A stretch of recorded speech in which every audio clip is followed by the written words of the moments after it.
as you can see, I'm back here in South Korea! Yay!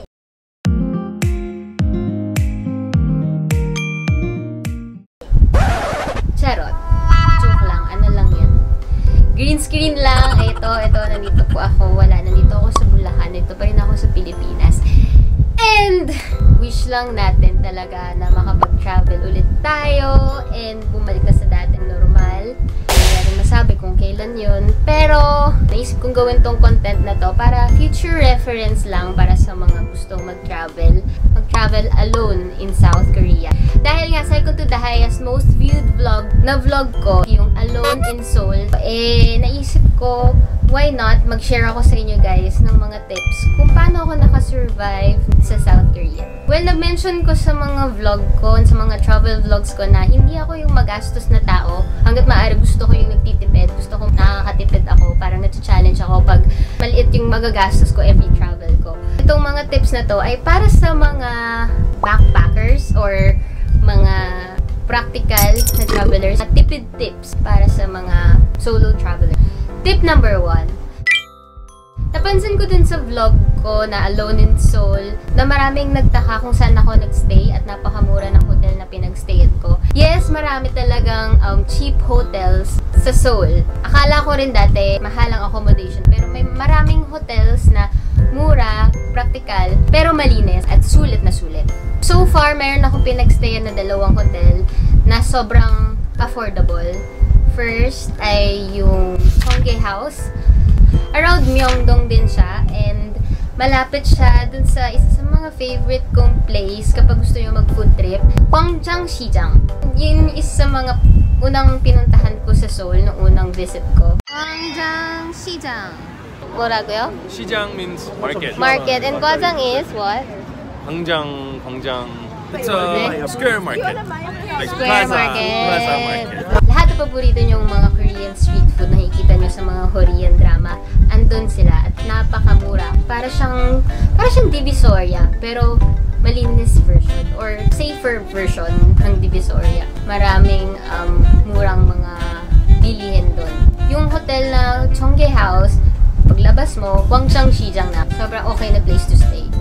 Ang next hotel na pinagstayan ko na mura din and sobrang sulit, Ultari Hostel. Nasa Myeongdong area din siya. Ang nagustuhan ko dun sa hotel na yon, sobrang linis. As in, kung napansin ko ang daming mga foreigners na nakastay dun. As in, mga puti, mga Caucasian, yung receptionist, puti rin, mga foreigners din. Tourist friendly. And may pa-breakfast. Simple lang yung breakfast, pero pwede na rin, nakakatawid na rin sa isang buong araw. Pareho kung gusto yung 2 napagstayan ko na hotel na yun. Pareho ring mura, parehong sulit. Ang pinagkaiba lang, yung Cheonghae House, meron siyang electric stove sa loob and meron siyang washing machine sa loob. Pwede kang maglaba. Yung studio type na bahay na kompleto lahat. Meron siyang rooftop. Gusto ko yung feeling na pag nasa rooftop ako, tapos nagmumuni-muni, kakain lang. Tapos yung isa naman na mas gusto ko doon, mas malinis and may pa-breakfast. Pero kung pagbabasihan yung location, parehong okay, parehong mura. May private bathroom ka. Sa Ultari, meron silang elevator. Dun sa Cheonghae House, wala. And sa Cheonghae House, per room, maximum of 2 packs lang. So ito, dito ilalagay ko yung descriptions ng 2 hotel para sa inyo. T-Money card. Para sa akin, napaka-convenient kung mayroon ka nun. And napakadali lang makakuha nun. Pwede mo siyang makuha sa mga convenience store. Like, mga popular convenience store sa Korea. And that T-Money is worth 2,500 won. Sobrang convenient niya para sa akin kapag nagko-commute ako, magbubus ako, magti-train. Nire-recharge mo lang siya. Madali na yung access sa pagbayad. Hindi ka na yung pag-akit mo ng bus, mag-ano ka pa ng pera, coins. Mahirap maghanap kasi nga, diba, since nasa ibang bansa ka, medyo nakakapanibago yung pera. Tsaka, ano din siya, parang souvenir mo na din. At saka magagamit mo siya. Kasi alam ko, kung hindi ako nagkakamali, wala siya expiration. So, kung may next travel ka ulit sa South Korea or sa Seoul, pwede mo siyang gamitin ulit. Pwede ka mag-reload o mag-charge sa mga train station, sa mga convenience store. E-money. Sariling preference ko lang to. Mas gusto kong nagtitake ng bus kaysa sa mga subway or train. Yung iba siguro isa-suggest na train, subway, mas okay kapag tourist ka or kahit na sino kasi mas mabilis, less traffic. Pero for me, mas gusto kong nagbabus kasi napafamiliarize ako sa daan or sa mga lugar. And yan, na-entertain din ako sa mga nakikita ko sa labas. Pag maraming beses ka nang nadadaan dun sa place na yun, uy, dito na pala ako sa ganito, mapafamiliarize ka na. And kung sa subway ka dadaan, hindi mo makikita yung mga lugar na yun. Yes, may mga traffic minsan. May mga na-encounter akong traffic, pero iba pa rin kasi yung traffic dito sa Pilipinas eh. Yung traffic na heavy para sa kanila, para sa akin hindi heavy yun. Nagmamaneho din ako sa EDSA and alam ko yung totoong traffic natin mga Pilipino. Iba sa kanila. Next tip, dalawa lang ginagamit kong navigator app sa Korea, Naver Maps and Google Maps. Mas masasuggest ko sa inyo, kung meron na kayong Google Maps na ginagamit dito sa Pilipinas, mag-download din kayo ng Naver Maps kasi nakakatulong din siya and mas accurate siya kasi yung Naver ay pang Korea talaga. Sila ang gumawa ng Naver. Pocket Wi-Fi. Masasabi kong isa sa mga best friend ko talaga pag nagta-travel sa ibang bansa ay Wi-Fi. Hindi ko alam kung makakapag-survive ako nung walang Wi-Fi. Kasi sobrang importante siya, lalo na sa mga navigator apps. Baka maligaw-ligaw ako pag wala akong Wi-Fi. Mas maganda kung dito pa lang sa Pilipinas, bago ka lumipad, meron ka ng pocket Wi-Fi. Para pagdating mo, nasa airport ka pa lang, pwede mo nang ma-search kung paano pumunta sa hotel mo, anong bus number na pwede mong sakyan from airport to hotel mo. Pwede kang kumuha, may mga ino-offer na pocket wifi sa airport pa lang, sa Incheon International Airport. Pero para sa akin, mas feeling ko safe ako pag from Pilipinas pa lang, meron akong pocket wifi. Maraming pocket wifi dito na mura na lang, kaysa gagamit kayo ng mobile data nyo. Gusto ko lang pasalamat sa Big Sky Wifi kasi lagi silang nakasupport sa mga travel ko. Nagpo-provide sila sana ng mga pocket wifi para masabi kong feeling safe ako kapag may pocket wifi talaga pag nagta-travel.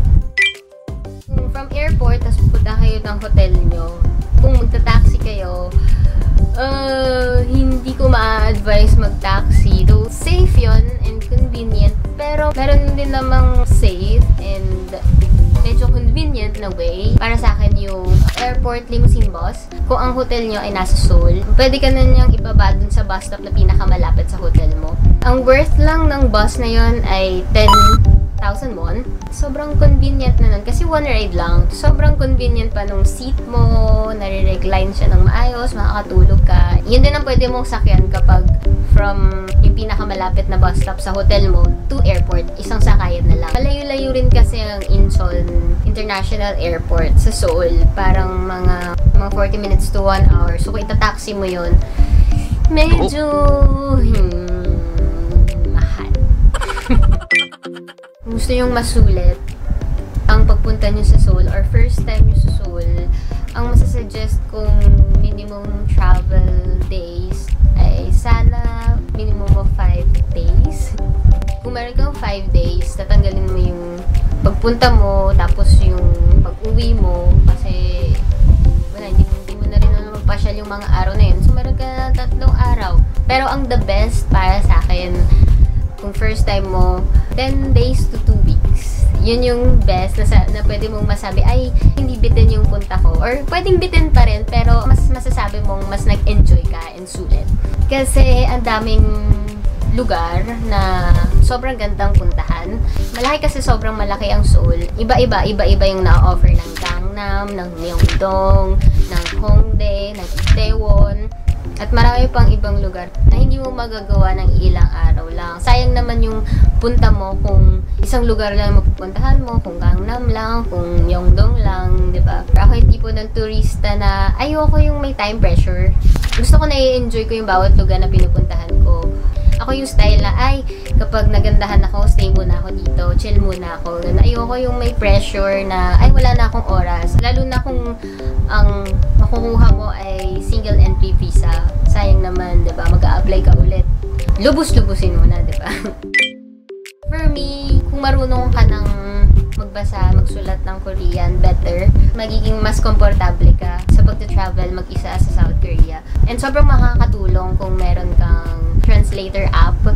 And ang masasuggest kong translator app ay Naver, Papago. Kahit yung mga Koreans, hindi lang gamit kung gusto nilang kapag-usap sa mga foreigners at hindi nila ma-express yung sarili nila and kailangan nila ng English translator. Accurate siya kahit mga slang terms. Kung marunong ka lang magbasa ng Hangul, nakakatuwa lang yung feeling na mababasa mo yung mga nakapaligid sa yung mga signages, yung mga name ng restaurants. Sa lahat ng mga friends ko na mahilig sa K-drama or gustong matuto ng Korean, lagi ko sinasabi sa kanila na itry lang nila mag-aral, mag-search, and hindi siya mahirap. Yeah. Mga Koreans, talagang important sa kanila yung time. Kung pupunta ka sa mga train station o sa mga crowded na lugar, kung mababangga ka or unintentional bumps, huwag ka ma-offend kasi ganun talaga sa kanila. Since nagmamadali nga sila, hindi ibig sabihin na nabangga ka nila at hindi sila lumingon or hindi sila sorry, eh rude na sila. Natural lang sa kanila yun. Na-experience na kumain ako sa isang kiosk lang, isang maliit na tindahan. Tapos, umorder ako ng street food. Tapos, meron silang mga upuan doon. Umorder ako. And then, pag-order ko, nagbayad agad ako. Kasi, para kain na lang. Tapos, alis na. Tapos, ayun, nagbayad ako. Pagkabayad ko, tinanggap naman niya. Nakuha ko na yung order ko, kumain ako. And then, pagkatas ko kumain, tumayo na ako. Nagpasalamat pa ako. Pagtalikod ko, sinita ako. Sabi, hindi pa daw ako nagbabayad. Sabi ko, nagbayad na ako. Medyo nag-worry ako nun sa loob ko kasi, Pero hindi naman sila nag-insist na hindi pa ako nagbayad. Parang nagulat lang sila, tapos nagtanungan sila kung nakapagbayad na talaga ako. Nangyaring yun, may natutunan ako na dapat pala talaga pay after you eat. Laging ganun. Kahit street food or sa mga restaurants, magbabayad ka after you eat. So, ayun lang, na-share ko sa inyo para hindi nyo ma-experience yung na-experience ko. For last tip, masishare ko sa inyo. Kahit itong dalawang phrases na to matutunan nyo. First is, 주세요. 주세요. 주세요. Ang ibig sabihin niya ay parang please or paki. Pwede mo siyang gamitin kapag mag-order ka ng food. Pwede mo ituro yung food na gusto mo. Like, 이거 주세요. 이거 주세요. 이거 means this. Can I have one of these, please? Parang ganun. Can I have one, please? Kung hindi ka marunong talaga mag-Korean at all, pwede mo ituro. Maintindihan naman nila, pero mas okay pa rin kung may respect. Sobrang na-appreciate ng mga Koreans kapag nagtatry ka to speak their language. Mas okay kung maisip ng mga Koreans na, ay, itong mga Filipinos, polite pala sila, may manners pala sila. So, very easy, diba? 3 syllables lang, 주세요. Mapapakita na natin na respectful or polite tayong mga Pilipino. 주세요. Kahit hindi mo na sabihin yung this or igo, 주세요. Kahit ganun, ma-appreciate ka na nila na. 주세요, please. Kahit sa mga damit, pag mag-shopping ka, pwede mong sabihin, 주세요, iigo 주세요, or small sizes, 주세요, or small size, 주세요. Pwede ganun. Kahit mag-English ka, pero may 주세요. Diba? Mas okay yung ganun. Next phrase is 어디예요, which means where. Lalo na kung tourist ka, first time mo sa Korea, may chances na pwede kang maligaw. Yung simpleng word na 어디예요, where, malalaman na nila na naliligaw ka or may hinahanap kang lugar. For example, kung yung hotel mo malapit sa Myeongdong, tapos Myeongdong Station yung hahanapin mo, pwede ka magtanong, Myeongdong Station 어디예요? Kakabit mo lang yung 어디예요 sa huli. Myeongdong Station 어디예요? Hanapin mo yung McDonald's. McDonald's 어디예요? Hanapin mo kunwari yung Etude House. Etude House 어디예요? Oh man! Ganun. Ganun na kasimple. Sobrang ma-appreciate nila na nagtatry ka. Hindi yung pagiging trying hard. Pwede po naman silang i-English. Pero iba pa rin kasi yung dating sa kanila na nagtatry ka. Na at the same time, mapapakita mo na polite ka. Nakaka-proud kung iisipin ng mga Koreans na may manners tayo natatry tayo mag-adjust sa kanila. Turista lang tayo sa lugar nila. So, tayong tourists yung mag-adjust sa kanila, sa culture nila. So, that's it, guys. Grabe daw yung nasabi. Ayun, hopefully talaga makapag-travel na tayo lahat. Sorry kung hindi man ako makapag-produce ng mga travel contents na actually super gusto ko na rin talaga pero walang chance. Maghintay lang tayo. Well, I think matatapos din to pagsubok na to. Pero sana hindi na magtagal.